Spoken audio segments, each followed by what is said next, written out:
Hello and welcome back to the Courageous Leaders podcast. In today's solo episode, I'm going to do a part 2 of how to become the person you want to be. We had some lovely feedback on how the first episode helped, so I'm going to follow it up with giving you more builds and more steps in how I became the person who can now sit in front of the camera in front of you today, going from very shy, very introverted, being able to do this. So I want to be able to give that to you. In the first video, I covered how important it was to kind of really resonate what it meant to have the courage to be you. Doing your DISC profiles to understand your behaviours of why you do what you do, to then develop behavioural flexibility. And then the importance of being able to raise your standards to totally expand your comfort zone. Now, this video is still going to make sense if you haven't watched the first one, but if you've time to watch the first one, it does help give a continued flow, but it's not a must for you to need to do. So in today, I'm going to show 3 new things, again, very much at the beginning of my journey, that help me to just relax and have the courage to be myself. The first one I'm going to cover is what the 3 universal fears are. The second one I'm going to cover is the certainty that you need to have in yourself. And the third one I'm going to cover is how to be the boss of your mind. This was an absolute game changer for me. So let's start with, what are the 3 universal fears? Because this is what I think immediately helped me relax. And those 3 universal fears are the fear of not being enough, the fear of not being worthy, and the fear of not belonging. And immediately when I suddenly went, oh my word, what? Everyone has these? And I was told everyone. I'm going to say there's potentially some people in the world maybe that don't, but universally the majority of people experience these 3 fears. Sometimes all 3 at the same time, sometimes one stronger than the other, depending on the context of the situation you're in. Now, for me, I don't know about you, I thought it was just me. I thought, am I just the one who fears that I'm not good enough, or always felt like I never fitted in? Or was I worthy for this role? So this is where kind of a lot of imposter syndrome can come from. And the minute I just realised that was normal, I relaxed. And it gave me such an inner calm to go, oh, okay, hang on a minute. I'm going to walk into this networking room, and pretty much everyone in this room has potentially got one of these fears going on. It helped me connect with people, be more curious with people, and actually become more vulnerable to realise that if I shared how I was feeling, there's a pretty strong chance they were feeling the same. So I would open up and say, I was actually a bit nervous coming here. Everyone seems really senior. I wasn't sure if I felt I belonged in this room. And immediately I'd have someone say, oh my gosh, no, me too. I felt the same. And that trust and connection was built very, very quickly. Instead of hiding what these fears are, hiding that, oh, maybe I shouldn't be here, maybe I'm not enough. Actually openly talking about them, realising and acknowledging that we all have them, changed everything in being able to be my true self, relax, and be able to walk into rooms and connect with so many different types of people. Actually, let me give you a personal story. For me, I used to have a really big problem going into a room and sitting at the front. I'd absolutely dread it. I would immediately hunt out that seat at the back. And also when it came to asking questions, the idea of me ever putting my hand up was just a no. It wasn't possible. And the story I used to say to myself was, well, if I'm at the back, it means I can concentrate, I can do my notes. And if I put my hand up, what's the point in putting my hand up? There's always someone in the room that's more equipped to ask a better question. And actually, if they ask a really good question, that means my hand's free to write the notes down. So I had a brilliant story in my head of why I wasn't doing it, until my mentor started to call me out, literally telling me, you need to stop hiding. And I then needed to look into, well, where was this coming from? And I looked at the fear, and for me, it was a fear of being rejected and a fear of looking stupid, which you can see really links into kind of the fear of being rejected, of like the fear of not being enough, and also then looking stupid. So it connects to the universal fears. So I needed to go, well, where did this come from? Where have I got this fear from? And I looked back and I could see very much from an early age, I was encouraged to be on stage. A lot of my family were in amateur dramatics. It was like, get on stage, do it. And there were times, and I openly admit, I was put on stage at a point when I was going through puberty in an all-in-one monkey outfit, dancing to I'm the King of the Swingers in the Jungle Book. I know, I can't believe I'm actually putting this out in public that I did this. And what I didn't know is there were some boys from my school in the audience. So I got mocked for weeks for doing that. And then also when I was in class, I used to put my hand up to ask the teacher a question. And I had a couple of teachers mock me for doing that or say that it was a silly question. And I also used to find if I had my hand up, I'd very rarely get asked for my opinion. They seem to go to everybody else. So I was like, okay, well, maybe they are smarter then because I don't seem to get asked. So very much from a child, I learned it's much easier to hide and not be on stage because you get mocked. And actually, it's much less risky to keep my hand down so I won't look stupid.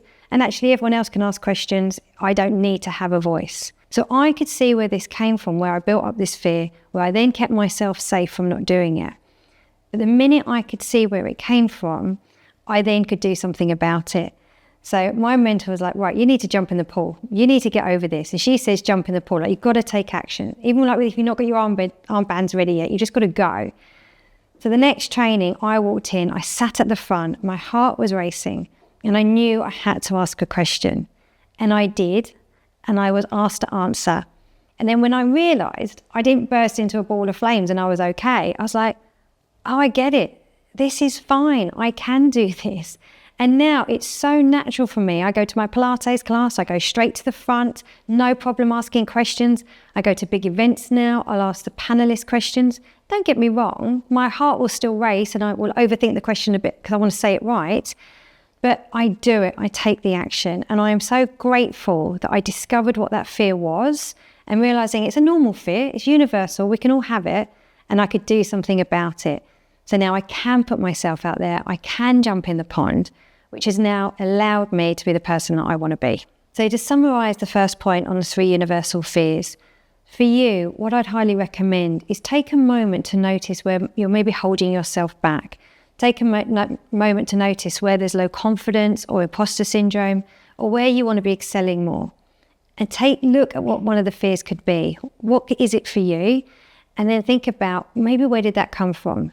Where did you learn to have the fear of rejection? Where did you learn to believe that you weren't enough? Sometimes it can really help to have a friend do this with you, a mentor or a coach. Some of the smaller ones you can maybe, work it out on your own.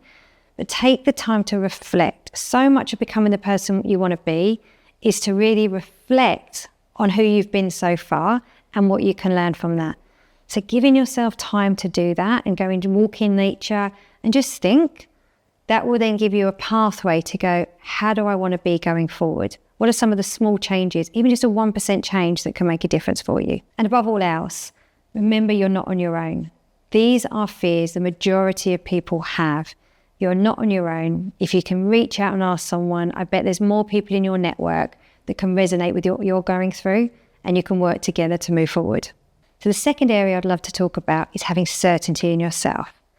My mentor was brilliant, a guy called Joe Parnay, who I would like to do a massive shout out to. He turned around to me and said, Joe, you need to have more certainty in yourself. And I've got to admit, when I heard that, I didn't have a clue what he was talking about. I was like, certainty in myself. What's that? No one's ever said that to me before. They've used the word confidence, but not certainty. And what I came to understand is that actually to have more confidence, it needs to start with having certainty in yourself first. So what do I mean by that? So it's having certainty in who you are, which is why all the things from the first video really helps you to start building awareness of who you are. And then having the certainty that you can show up and do your best, that you're going to give it your all. If you think, in the Olympics or the athletes, some of them didn't get the medal they wanted to, but they've got, when you hear them in their interviews, they talk with such certainty that they know they showed up, they know they did the prep, they know they did all the work to try and do that, their best that they could in that moment. And then the one that's an absolute game changer and transformed my life was the certainty to know that whatever happens, you will be okay. And I've had many things happen in my life, and I'm still sitting here today. So I can look back and go, actually, I did get through this, I did get through that, and anything else going forward, even if it's something completely new, I'll figure it out and I'll be okay. And that certainty that you can. And what this allowed me to do is 3 months after my business opened, very green, I had no idea really what it was going to be a business owner, I got invited to go and speak at Oxford University. Now, I had a little smile inside because I don't even have a university degree. So immediate imposter syndrome of like, oh my God, I'm not ready. I've only been doing this for 3 months and I don't have a degree. Who am I to go and do this? And I had Joe Parnay's voice in my head of, Joe, have certainty in yourself. And what I realised, if I just have certainty that I do the research, I know who my audience is, I do my prep, and I show up in the best way I can, and I know that even if they threw tomatoes at me or booed me off stage, I'd be all right. I'd learned so much from that experience to know, well, what are my gaps then? How can I do it better next time? Versus not doing it, staying at home because I'm so scared and fearful and staying in my comfort zone, and then I learn nothing. So that certainty to go, I can get on stage, it might not go to plan, but I'll be okay. Luckily, the Oxford talk went really, really well. I still learnt lots, but it did actually go really well. So I have had a time there where it didn't go to plan, and this certainty, it is the thing that saved me. So in COVID, I was invited to speak at Salesforce, and we had 150 people on a Zoom call. It's the largest one I'd ever done. And this has never happened to me before, but I'm presenting, and about 20 minutes in, I completely lost my train of thought. It went, gone. Old Joe would have blushed, gone completely red, would have been like, oh, hang on a minute, I don't know where to go. My eye contact would have been fumbling around on my desk, and the panic and my heart rate would have gone nuts. Joe with now certainty, this awesome Joe, he's got lots of certainty in herself. It was amazing. I just sat there and went, oh, hang on a minute, everyone. I've just lost my train of thought. Give me a sec. It'll come back. I just stood for a minute. And it did. I was just like, okay, cool. Let's carry on. This is what I'm going to do. And I could stay calm. I stayed focused. I found my place. Simon Sinek talks a lot about this as well, is that trust that you build from how you handle when things don't go well is what also then, not only do you show you have certainty in yourself, the audience suddenly have a load more certainty in you, because you can just show that you can handle when things don't quite go to plan. And it was such a growth moment for me to see how valuable this idea of having certainty in yourself is. And what was lovely from the feedback I got from Salesforce is the moment that I lost my place became a really wonderful learning opportunity for the room, because they could see that even a professional can get it wrong at times or make a mistake. But what it wasn't the mistake, it was how you respond to it. And for them to realize, actually, I can put myself out there. It's not about trying to be perfect. It's trying to do your absolute best, but show that you can have certainty when it doesn't quite go to plan. So I was just really pleased that actually that moment, without me even realizing, helped so many people grow as well. So in summary of the second part of building certainty in yourself, the key thing is to have that self-trust and certainty that, are you showing up as your best? Are you doing the prep that you want to? And you know what? Just give it a go, certain that you can handle it. Really do, please seek out opportunities that are out of your comfort zone right now to put yourself in that situation so you can really build that muscle of certainty in yourself that is going to expand something in you and help you become the person you want to be. This certainty is the part that will allow you to really start to embrace the ability to get comfortable with discomfort, because your self-trust will go through the roof. And the final one is how to be the boss of your mind. I realized for years, really up to the age of 40, my mind had been in charge of me. And then as I was learning all the things I'm sharing with you, I realized that I am not my mind. My mind isn't who I am. So I could separate them.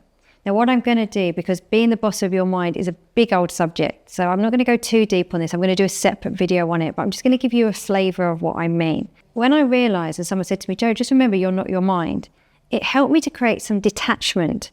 So I could see like my mind's here, Joe's here, and create that some detachment and space to be able to get really in charge of my thoughts. Because a big thing for me is, and I hope this resonates with you, please remember your thoughts are not facts. Our thoughts come from so many different places of the brain just trying to help you survive. So it's going to say all this stuff and give you all these thoughts to keep you in your comfort zone because it wants to keep you safe. And some of these thoughts are really nasty. I get some really nasty ones, I don't know about you. But they're all to keep you safe. They're all to try and protect you. So what we want to do is create that detachment so you can breathe. Now, one of the things I do, so a visual reminder, is I imagine I'm standing on a train station and the train's going past, and that train's going past is all my thoughts. Now, I'm on the platform, and what I can do is I can look and see what are the thoughts that are going past, and do I want to get on board with that thought because it's going to help me, or do I want to let that thought go past? So even imagining myself on the platform lets me detach, because the train is my mind, I am me on the platform and deciding where to go. Even if you get on board with the thought and then realize this thought's not going to help me, you can get off at the next station and come away and reset and go again. One practice, it's a CBT technique that I've learned that's really helped. It's so simple, is the 3 C's. So what we want to do is the very first thing in helping you be the boss of your mind is to be able to catch your thoughts. So when they appear, catch it. If you recognize there's a thought of, I'm not enough, I'm an imposter, catch it to go, well, hang on a minute. Is that thought going to help me? Is it going to move me forward, or is it going to keep me stuck, or actually is it going to put me behind? And then when you've caught it and you've checked in and asked these questions, you are able to change that thought. We do have full control of changing our thoughts. When you become the boss of your mind, you really take a lot of personal responsibility on. You stop blaming all external things for making you feel crappy or shit. You could take personal responsibility and look at the thoughts that are being created in your mind. So you can change it. And something I absolutely love, what I do, is I imagine my mind as a radio station. So I go, hang on a minute. So I've recognized at the moment I'm tuning into you're not enough FM. You're tuning into you need to work harder. You're not as smart as everybody else FM. So I just changed the station. Like, no. I'm going to tune into you fucking rock girl. Go for it, FM. You've got this. You can make this. Get on that stage, FM. Have certainty in yourself. So I changed the station to the tune that I know is going to help me move forward, and I'm back in charge of my mind. So these 3 C's are really, really powerful. Catch it, check in. Is it going to help you? Do you want to get on board with it? And if you don't, you can change that thought. You can change the station. So the first step in terms of the summary of this point, as I say, I'm going to do a deeper video, is first of all, just create that space between you and your mind. Use a visual representation. I like the train and the platform. It can be buses, planes, whatever works for you. Create a visual separation for you to see the separation. And then just practice, first of all, just practice catching your thought. And the other 2 parts will follow in terms of catching it and being able to change it. But just get really, really good at being aware of the thoughts you're having and catching them before you allow them to make your decisions. You become more conscious and make the decisions that are going to serve you. So to bring this video to a close, what we've covered, the next 3 parts on top of the ones in the first video, we have covered the 3 universal fields to really normalize what we all go through as human beings, having certain yourself to kind of really expand your comfort zone, and then becoming the boss of your mind so you can show up as the person you want to be. All of these pieces, they all are interconnected. So from the 3 parts in the first video, the 3 parts in this video, I may do a part 3. Let's see. I'll see what the feedback is. There is still more I can go. So let me know in the comments if this is helping you and if you want to, to learn more in these areas. But it's like a jigsaw puzzle. The more you keep building this knowledge, the more the picture of you really comes together, and you can have really, really strong self-leadership, which is the ability to increase your self-awareness, the ability to self-reflect, and then the ability to self-regulate so you can become the person you want to be. Thank you for listening. So I just wanted to let you know, with these solo episodes that I'm doing, obviously I'm going a lot into personal development and coaching. I am a coach, I'm a leadership coach. If you feel you need help with anything that I'm covering in any of the videos I'm doing, please reach out. You can email me, you can find my details in the show notes. Or even if you just, if you're not sure coaching's even for you or where to start, just drop me a note. I'm very, very happy to respond and guide you in the right direction of how even books or podcasts that could really help you. But as I said, I'm a leadership coach. If you need support and you want someone to talk to, please do reach out to me.